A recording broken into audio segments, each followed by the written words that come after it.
Bismillahirrahmanirrahim. Assalamualaikum warahmatullahi wabarakatuh. Perkenalkan, nama saya Waode Uswatun Aulia dengan nomor sambung T00341020049 dari tingkat 2A Teknologi Laboratorium Medis. Di sini saya akan menjelaskan secara singkat mengenai metabolisme non-protein nitrogen. Selama proses pengolahan bahan makanan, protein dapat terurai menjadi non-protein nitrogen berupa senyawa peptida, asam amino, bahkan menjadi amonia, tergantung pada cara pengolahan yang diterapkan. Asam amino bebas yang terdapat dalam jaringan hidup merupakan hasil residu dari sistem protein yang kemungkinan hasil degradasi dari protein. Sedangkan dari asam amino bebas ini dapat terbentuk senyawa-senyawa non-protein nitrogen lainnya, yang merupakan hasil dari deaminasi atau dekarboksilasi dari asam amino. Dari asam amino bebas, yang dikatalisis oleh enzim-enzim tertentu.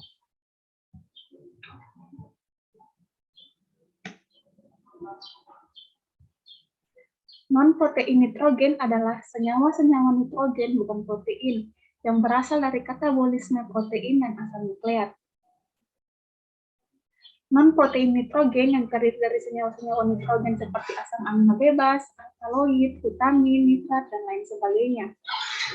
Terdapat lebih dari 150 non-protein nitrogen yang berbeda dalam plasma, dengan konsentrasi total nitrogen yaitu 250–400 mg per liter. Sedangkan non-protein nitrogen terbesar berada di dalam urea.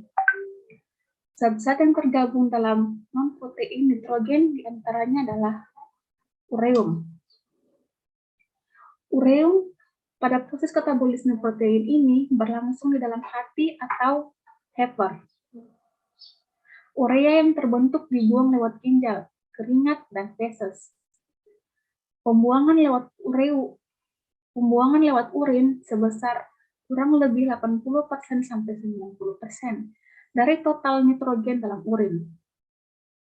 Setelah mengalami filtrasi, reabsorpsi, dan sekresi oleh glomerulus dan tubulus ginjal, dengan demikian dapat dinilai fungsi ginjal.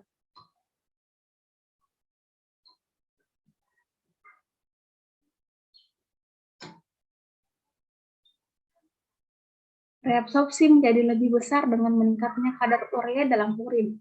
Sebaliknya, reabsorpsi berkurang bila urin makin cair.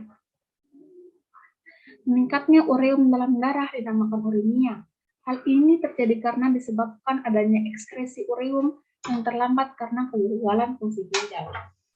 Adapun batas normal dari ureum yaitu 1,7–8,3 mmol per liter. Bulk urea nitrogen. Urea darah seringkali diperiksa oleh nitrogennya, yang disebut dengan istilah bulk urea nitrogen atau BUN. Penyebab kenaikan BUN adalah adanya peningkatan katabolisme protein dan peningkatan pencernaan protein dan penurunan laju glomerulus.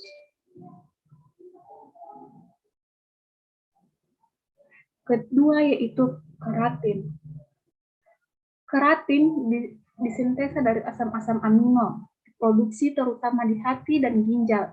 98% dari total keratin tubuh terdapat di dalam otot. Keratin dibentuk dari hasil dehidrasi non-enzimatik keratin otot. Terbentuk secara spontan dan sifatnya irreversibel. Perubahan kadar serum keratin berbeda dengan urea, yaitu tidak dipengaruhi oleh kadar protein dalam makanan. Dengan demikian, keratin merefleksikan beratnya kegagalan ginjal meskipun selama satu diet protein yang rendah dan ketat. Keadaan yang berhubungan dengan peningkatan kadar keratin adalah ginjal akut dan kronis, kanker, leukemia, dan diet tinggi protein. Peningkatan kadar keratin dalam plasma dan jaringan tubuh lain akan meningkatkan risiko kerusakan pada ginjal.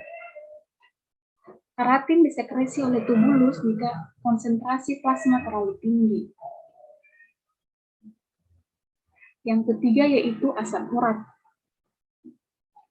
Asam urat merupakan produk akhir utama dari metabolisme asam nukleat dan purin pada manusia melalui jalur umum akhir untuk konversi santin. Sedangkan menggunakan santin oksidase menjadi asam urat. Sintesis asam urat terjadi di hati, kandidat urat plasma sedikit dipengaruhi oleh varian kandungan purin diet dan menggambarkan keadaan stabil antara produksi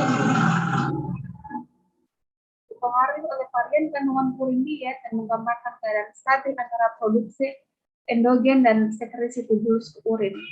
Karena normalnya urat yang difiltrasi hampir seluruh direabsorpsi.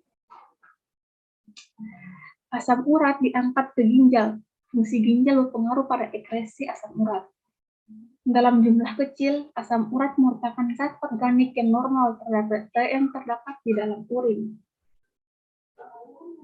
Hiperurisemia adalah kadar asam urat dalam serum yang lebih daripada normal. Asam urat tidak larut di dalam pH yang kurang dari 6 atau kristal dari asam urat tidak larut dalam pH asam. Selanjutnya yaitu asam amino.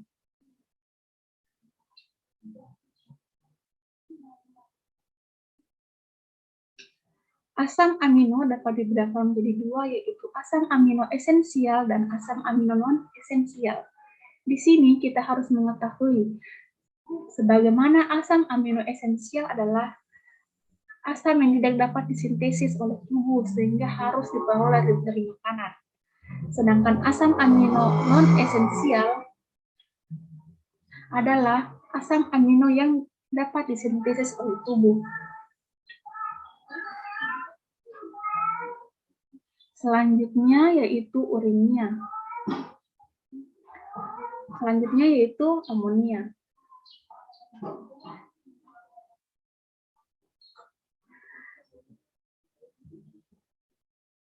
Sebagian besar amonia dibentuk oleh bakteri di usus dari protein makanan ataupun dari urea. Amonia diserap dari usus ke dalam vena. Amonia diserap dari usus ke dalam vena porta yang mempunyai kadar amonia lebih tinggi dari darah sistemik. Darah yang meninggalkan hati benar-benar bebas amonia didetoks di hati. Kerusakan di hati yang berat menurunkan kadar urea dan proses detoks kadar amonia menjadi meningkat. Amonia di sini juga diproduksi di ginjal.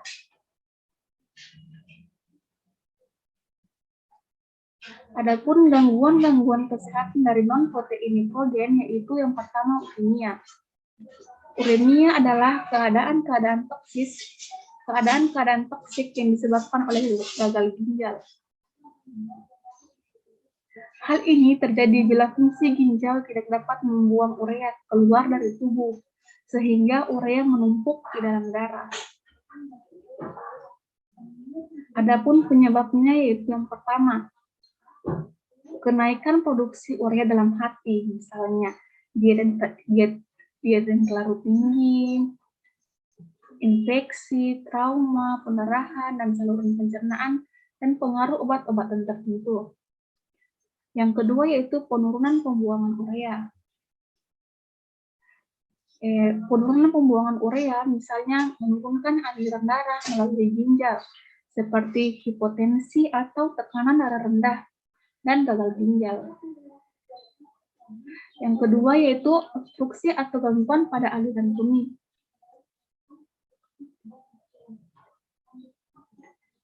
Selanjutnya yaitu gout arthritis. Gout arthritis di sini adalah penyakit yang disebabkan oleh metabolisme abnormal purin yang ditandai dengan meningkatnya kadar asam urat dalam darah.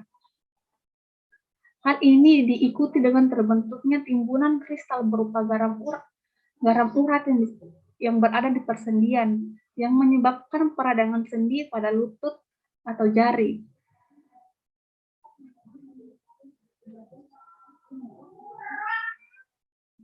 Adapun patofisiologi dari gout arthritis yaitu asam urat harus melalui tahapan-tahapan tertentu yang menandai perjalanan penyakit ini.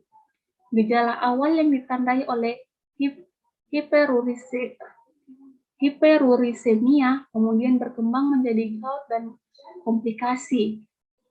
dan terjadi komplikasi. Proses berjalan cukup lama tergantung kuat dan lemahnya faktor risiko yang dialami.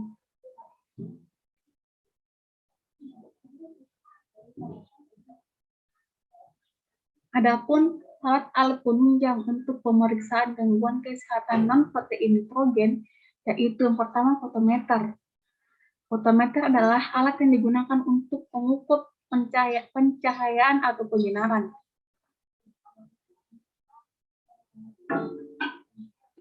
Seperti intensitas cahaya hamburan, penyerapan, fluoresensi.